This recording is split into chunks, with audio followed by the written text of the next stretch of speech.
Hello mga langga, papunta kami ng airport ngayon pero dahil nagiinom pa ako ng coffee Milo, sasagot muna tayo ng comment. Ang sabi dito ni Ma'am si Leo, pamimigay or sisingilin din yan pag umayaw ka na or umatras ka sa trabaho pero habang deploy ka nila, hindi yan sa'yo kukunin.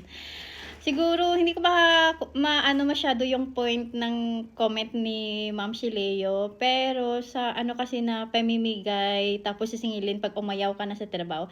Langga, hindi naman pwede na tumanggap ka lang tapos hindi ka magfo-focus sa trabaho. Katulad nung isang runaway na pagkatapos kong tulungan, nagbitiw ako ng pera na 4,000 tapos nabuntis siya ng Bangladesh, ayun, nag-run away. Hindi naman pwede yun langga kasi hindi naman po pinupulot ang pera dito. If ever, nagbibigay po kami ng cash assistance sa mga successful applicant namin, kumbaga share the blessing dahil of course lahat po ng agency dito, mapa-agent man or agency, ay nagkakaroon talaga po ng pera ng dahil po sa applicant.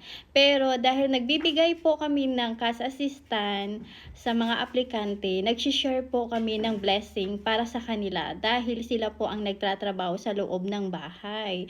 So, hindi po masama or sana wag masamain ang pagbibigay ng cash assistance lalo na pag legit po na natatanggap ng mga aplikante, unless na lang sa nagtrabaho ka na, nag-apply ka na ng trabaho tapos wala kang nakuha mga langga. So regarding doon na habang deploy ka nila, hindi yan sa'yo kukunin. Yes, dahil by contract po tayo dito langga, 2 years po ang kontrata natin dito sa pag-apply po ng trabaho.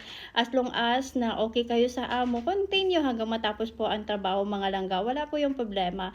Pero pag if ever naman nagkaroon kayo ng problema sa amo, nag-a-allow talaga kami dito na magpabalik po mga langga. Okay? Salamat!